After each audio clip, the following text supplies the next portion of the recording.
ghost in here.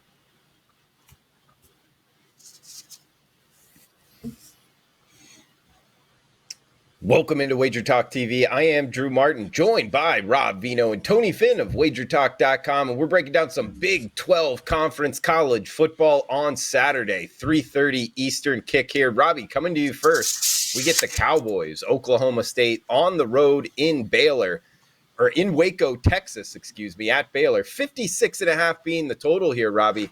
-2 in the hook. That's the Bears at home. Are you liking anything here, Oklahoma State and Baylor Saturday? Yeah, early week action here, Drew, toward Baylor, right? I think it opened 1.5. Now we're staring at 2.5. So a little liking for them. I'll say this, power ratings that I keep made Baylor 4.5 at home.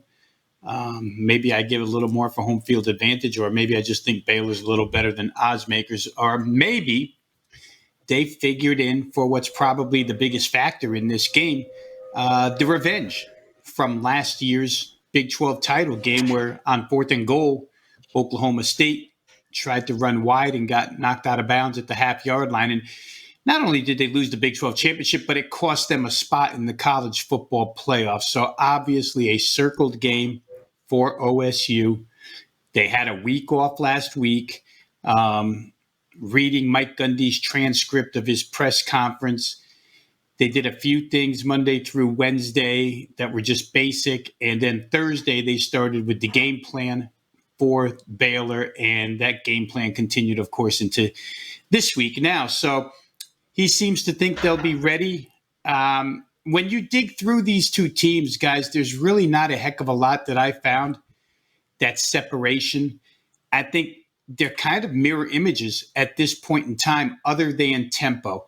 They're both very good run defenses up to this point. You can't run on either. So if somebody is able to run, that'll be an advantage.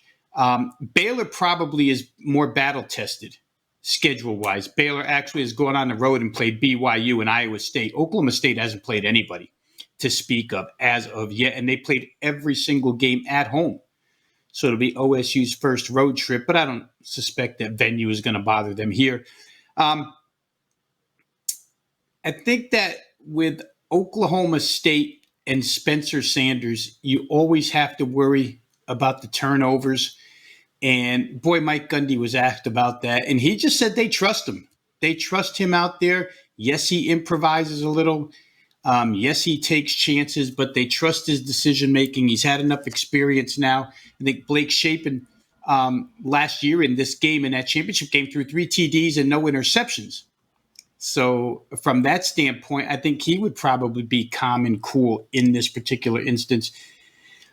If we go to the total at 56.5, guys, I think there's a couple things here. Oklahoma State tempo, as I mentioned. Mike Gundy said they're going to go fast. Baylor's going to be methodical. Baylor plays an umbrella defense, going to go with 2 high safeties and force OSU to work their way down the field. He knows all of that. That being said, Baylor's played that defense all season long. And in the last 3 weeks, they've given up 8 touchdowns from outside the red zone. So they've been hit by big plays, despite the fact that they're out there trying to defend against the big play. You're going to get plenty of possessions because of Oklahoma State here. I worry about their defense, again, not because of the personnel on the field, but because of the speed that they play. It puts the defense out on the field a little bit more against a physical Baylor team. I think if I had to in this one, I'd probably, just refer back to the revenge factor and think that Oklahoma State, maybe even first half, guys, right out of the chute, maybe Oklahoma State with that built-in revenge from last year, +1. They're +2.5 for a game. If I had to, I think that's the way I would play it. Oklahoma State, either first half or full game. Tony, coming to you next. The revenge factor part of this, we get Baylor. Tough kind of schedule so far. That game against BYU, Oklahoma State, not so much, but they are undefeated here. Pretty good matchup. What are you liking in Waco? Well, Rob did a great job of laying this out. What's in front of you? Can you put your arms around it? That's my issue with this, is that Rob was correct. Oklahoma State really haven't been tested. I mean, 3-0 start.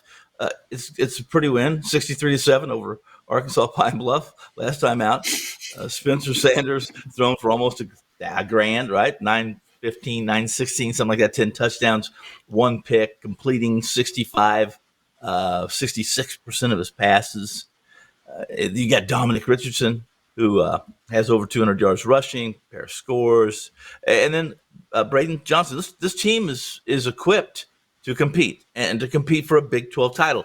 How good are they? I mean, this 3 games is just not enough for me to put my arms around. I want to believe. I can't figure out, at least for those 3 games, guys. I can't figure out whether this team is still going to try to be defensive heavy. It's hard to be defensive heavy when, as Rob explained, they want to play a little faster. They want to play at pace. And I don't care how good you are defensively. When you play at pace at the college level and you do it like some teams do, you put your defense on an island. Sometimes they're tired, they're gassed. You're 3 and out, so it's 30 seconds, 1 minute's gone off the clock, and it makes it difficult for them. Baylor's Baylor. This is a team I've always struggled with. They're 8-1 against the spread. Last 9 home games, guys. At 45, and if you like trends, 45-22 across their last 67 against teams with a winning record. So competitive, right? Oklahoma State 8-0. Last 8 road games against quality teams with winning home records. I'm not in this room, but I always lean to Gundy when I have any questions at all about Oklahoma State and who they're playing. And if it's a coin flip, you're going to almost always see me lean to Gundy, just because, like Gundy and this staff trust Sanders, I trust Gundy. He's Tony Finn. You heard from Rob Vino as well. Check them both out, WagerTalk.com. Guys, a good day to do so is Tuesdays, $2 Tuesday. Top play from the top handicapper, discounted to just $2. Check it out, WagerTalk.com.